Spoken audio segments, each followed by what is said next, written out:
How do we cope with a crippling mental health relapse? We talk about books. What's up, book bitches? Yes, I've decided that's my thing now. Welcome back to my channel. And today, we're gonna talk about everything I read in July. We're gonna take it nice and easy this month, a little less of the chaos that was in my last video. Okay, so I'm gonna compile these ones together because it just makes sense. So I read the rest of the Sandman series. So I read volume 6, Fables and Reflections, volume 7, Brief Lives, volume 8, World's End, volume 9, The Kindly Ones, and then volume 10, The Wake. Yeah, I read the last 5 in the series, and I'm salty because I had something spoiled to me in the forewords, but this show actually comes out soon.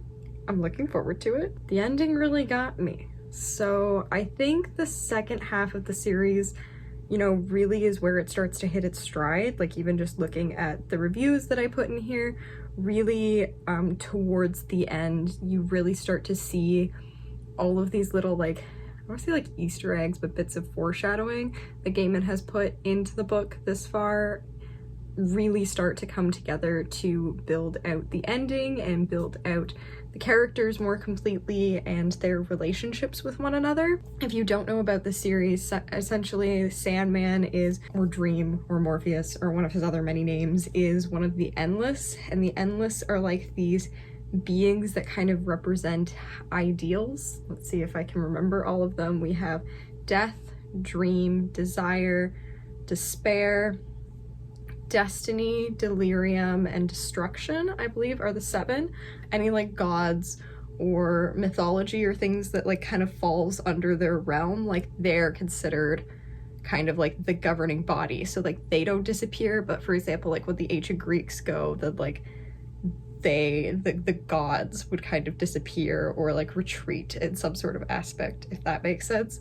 So dream governs like dreaming, but also like the concept of dreaming and longing for something, as well as stories and storytelling. And I just found him such a fascinating character.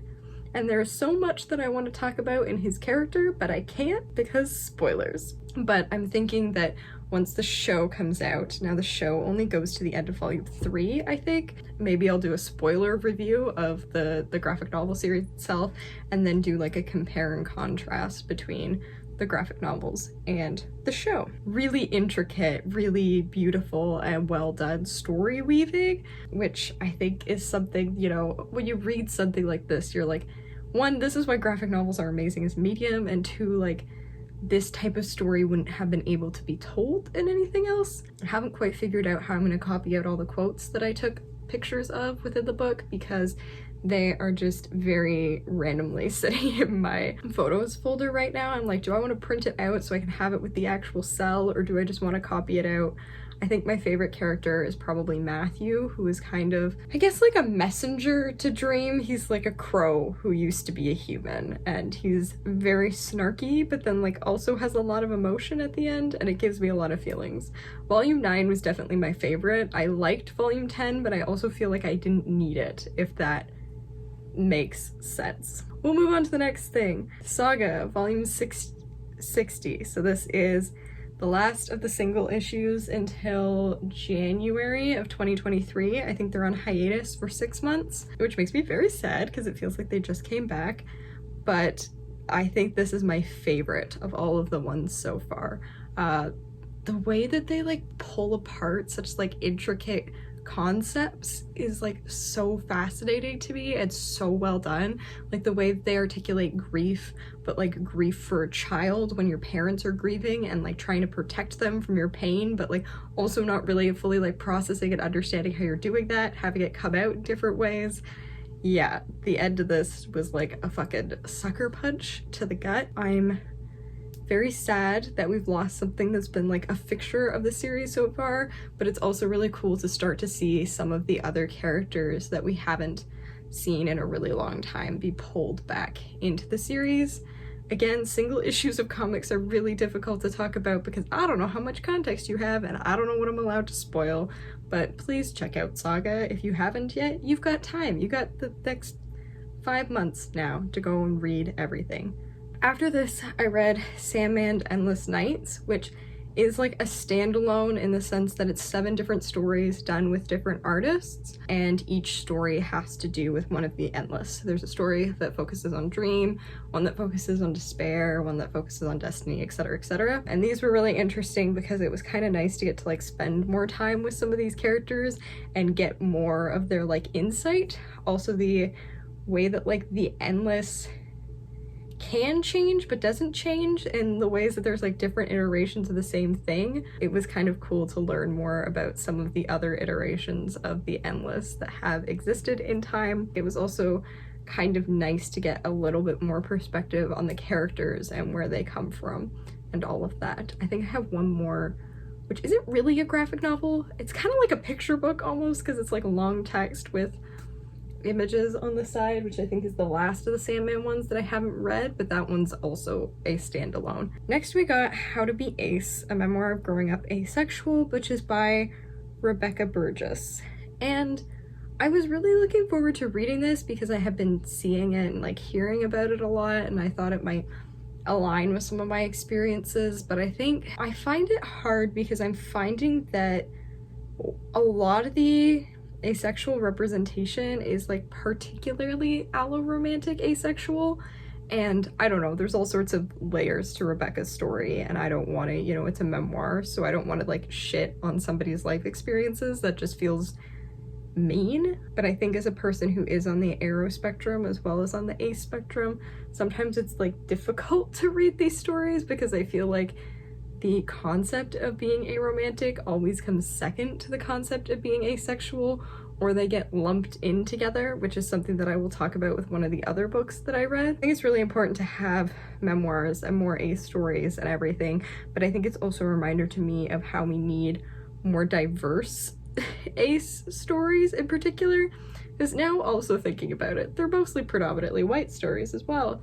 And I think, you know, in a community that has such diversity of experience and of, you know, micro labels and understandings of themselves, it's really important to me that that is represented for people who are still finding themselves in the community, still learning where they belong. Next we read Through the Moon, which is a Dragon Prince graphic novel. This is like I think it's like JFic or middle grade, I don't know what, I think they're the same thing. This kind of takes place after the end of season 3, which I think is what is out right now, and season 4 has just been announced to come out in November. If you don't know what the Dragon Prince is, it's a TV show series made by one of the head writers of Avatar, and essentially it follows this universe that has been divided between magic and humans after it was believed that the humans killed the Dragon King and then like stole his egg. Through a series of circumstances, an elf ends up befriending the like heirs to the human throne after finding the egg of the Dragon Prince, and they agree to form a truce to bring the egg back to his mother, and all sorts of other things ensue. But yeah, it's really an incredible series and some really great storytelling and writing, and I'm really excited for it to come back. And so this really deals with the fallout of season 3, so I don't want to talk too much again about plot because I don't want to like spoil things, but also it's kind of cool reading it now that we have some of like the first glimpses and looks at season 4, because it's kind of giving me an idea of where the characters might be at, like emotionally, and like what thematically is going on at the time as well. And I think it's really cool that they've kind of built this out as being within the universe and like supplementary to the TV show, but also something that like you don't necessarily need to have. And a lot of this too is like an exploration of grief and really being like a child of war who has lost your parents and family, and how do we grapple with that, and what do we do when the people around us are having a harder time with it opening up and letting us be in. You know, there's a lot about this comparing pain and trying to understand our different experiences. Go on a whole rant about how people don't think that like children's media is, you know, for adults, or they make fun of adults that watch children's media, and like some of the themes and messages that exist in this are like so important and valuable things that children need. Like I know that I would have really benefited from understanding stories about grief when I was younger, and having that support. So I think it's really cool that there are more stories that are really starting to like expand that narrative. Watch Dead End Paranormal Park if you haven't watched that yet. I'm trying to get around to reading the graphic novels that that's based around, but that TV show also fucked me up. After this I read Flamer, which is another graphic novel written by Mike Corrado, and this follows a teen who is at like Scouts summer camp and has been like raised in a very Christian household, and I think this book takes place in the 90s, and essentially he is grappling with his own sexuality and feeling lesser than or like unsafe because of who he is and the way that he has been raised to engage with sexuality, and the way that like the boys around him talk about the possibility of people being gay. And there's a lot of things that are done in the sides and in the backgrounds of the story that are like really powerful, in the way that, you know, there's a scout leader who gets fired once they find out they're gay, and like the conversations that the main character Aiden is like overhearing from other tables about like the other counselors talking about like, we shouldn't have these people around kids, how could this like have gotten by, and like whether or not this gay counselor should have been able to stay at the camp, is like a really good insight on like the way that the things that adults say matter to kids. And when people talk about like representation matters, it's like when you remove representation, and why you remove that representation in kids' lives also has a huge impact on them. But the thing that like sucker punched me with this, because at first I was having a hard time with like, you know, the graphic novel coming of age explicit sexuality arc is always something that I've had a hard time running into as like a sex repulsed ace person, where it's just not something that I can like relate or connect to.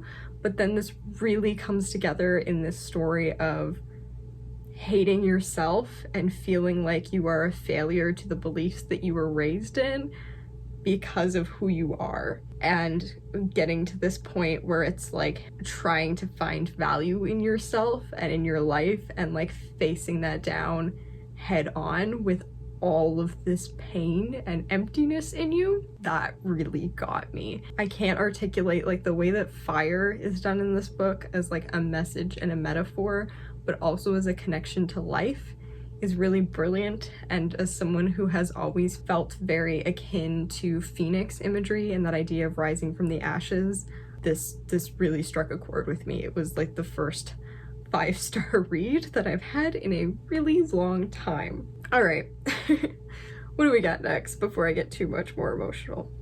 The next one was The Greatest Thing, and this was also a graphic novel by Sarah Winifred Searle.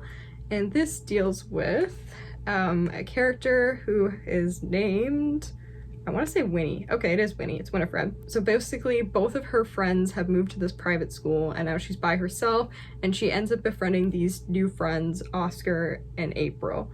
And it's essentially a story about like the people who come into our lives, maybe only for a season or for a portion of our lives, and like the change and the impact that they make, even if they aren't there for forever, but also how people consistently leaving from our lives leaves like scars and impacts on how we see ourselves. It was really well done, and I really liked the like first half, but as the characters kind of started to like drift apart and move on their own, I felt like I didn't get enough nuance from like the other characters that weren't Winifred. I wanted more of what was going on in Oscar's head and April's head, so I could really understand their decisions to leave and what their thoughts and feelings were on the connections and the relationships, because in some ways it felt very sudden, this severing, when really I think it was more of a gradual process. But yeah, another great coming of age graphic novel. And also, I feel like graphic novels are like more diverse in representation. I don't know if that makes sense. There is more queer graphic novels than there is queer novels, if that makes sense in a way. And I don't know if it's something about the medium or the history of comics or what it is. If anyone has any insight, feel free to drop it below, just because it's become very commonplace for me in what I read, but it's also something that I keep thinking about actively, and is definitely something I was thinking about with this next book, which is called Across a Field of Starlight by Blue Deliquante. And this book has so much gender diverse representation that was so nice to see, and also like challenging of gendered ideals. So this one planet, like everyone on it has facial hair, women, men, non-binary people, people who don't conform to any of those labels, like they all have facial hair, which was kind of cool. Both of the main characters, I believe, use they them pronouns for the entirety of the novel. Conversations about like hormone therapy and binders and like access to healthcare and like access to like ability to understand who you are and like your relationality in the world. But it's two non-binary characters, and basically Hassan is part of this like rebel group that's fighting to end the war that's happening in their spaceship, and Lou lives in this kind of like research colony safe haven, and the two of them end up becoming friends when Lou rescues Hassan from a crash and continue to stay in contact with each other. But at the end of the day, it's really a story about like what we allow ourselves to be and what like understanding and seeing the world around us allow us to believe that we are allowed to be. And that's a really big thing when Hassan finally gets to, you know, interact more with Lou's planet, learning these things like I'm allowed to have healthcare like without giving back anything to people, and like to have friends and people who care for me that like I don't have to give anything back to them for, and like even things like access to clean water on like a regular basis. And so it becomes this really beautiful and poignant story about the importance of like having the freedom to imagine who you want to be, as well as the realities of living in a war state or living with intergenerational trauma or racism or like homophobia or transphobia, and the way that that shapes and limits our perceptions of ourselves and our perceptions of the world, and how people are working to challenge that. It has a really beautiful dedication at the beginning, but I can't quite remember what it is, but it's like something along the lines of written to the people who are like still working to change the idea of what the world can be. So the last book I read is Rick by Alex Gino, and this is another Arrow Ace coming of age story that's written for the middle grade genre era age group, that's the word. And Alex Gino is most well known for his book George, that deals with a trans girl coming into her identity and understanding who she is. Her name is Melissa, and she does reappear in this book. There has been some critique of the book George for having the dead name as a title. I've seen people take their copies and cross out George and put Melissa on it, which is really cool. But that book is on a lot of banned books lists. So I haven't read that book, but I wanted to read this one because I knew it was an Arrow Ace coming of age story. And some of it might be like the simplism of a middle grade genre and like the ways that you can write to that. But again, I felt like this book falls into that category of putting the like aromantic identities on the back burner to the asexual identities, which is really frustrating to me, because it's like, okay, yeah, realizing you don't have sexual attraction is one thing, but like also realizing you don't have romantic attraction to anybody, and you aren't, like, they just kind of brush it off as like the easier of the two, or like the less discussed or the less prominent of the two of them, which I don't really think is fair. One of the things that this book does all the time, which like makes me want to bash my head against a wall, is when they're doing the like, okay, what does LGBTQIA stand for, or what does quilt bag stand for, they always just say asexual and they don't add in like agender or aromantic, which is really frustrating to me, because I think it's important that we include those, because those are communities that are like so underrepresented. And I don't know what it is that has this asexual rep coming before the aromantic rep, and that seems to happen a lot with Arrow Ace characters, where their asexual identity takes the forefront. And I think it's kind of frustrating to me as somebody who is like in the era where like people are starting to get engaged and get married and like get settled down in relationships, and like having that part of my identity be something that makes my existence so different from everyone else's, and not seeing that represented in stories is really frustrating. Especially for a book that is kind of directed at people at the age when they're figuring this stuff out. I think it's really important to have that there with more nuance. With that being said, it is a really, I'm happy this book exists. Flawed representation is representation, right? And I don't think there's anything as perfect representation, because everybody's experience is different and their lived experience is different. How they're going to relate to things is different. But the one thing that I did really love in this book was Rick's relationship with his grandfather, and his grandfather really supporting him and helping him come through this identity and being able to open up about his own gender expression and experiences that he feels that he hasn't really got to share is so beautifully done. And it also makes me really happy because I feel like, especially in like the middle grade and the YA genre, there is this absence of like good adult role models. And I think it is really important for kids to have somebody in their life who is an adult that they can trust and talk to about things that is not their parents. I think that is essential for any child. I can go on another rant about that, but I'm gonna stop because this video is getting long. And I just think that that is something that this book does well, is that Rick needs somebody who isn't his parents, and his grandfather is able to step up and fill that role and help him navigate all these complicated conversations and emotions and feelings before he's ready to talk to his parents about that. That's the only novel I read this month. Everything else was graphic novels. But yeah, that's it. That's what we read. I don't know, maybe it's 10 or 12 books, I didn't really count. And now we're diving into the August reading challenge. So I'm hoping, if my mental health is cooperating, that I can keep doing reading vlogs or start doing reading vlogs for each weekend throughout the month of August to kind of cover what I'm looking at with these books. So keep your eyes out for that. Otherwise, thank you so much for watching and being here and sharing your thoughts in the comments. It means a lot to me, especially when I'm having a bad time. It can be the little like cheer up that I need in a given day. I appreciate you all a lot, and until the next video, stay kind.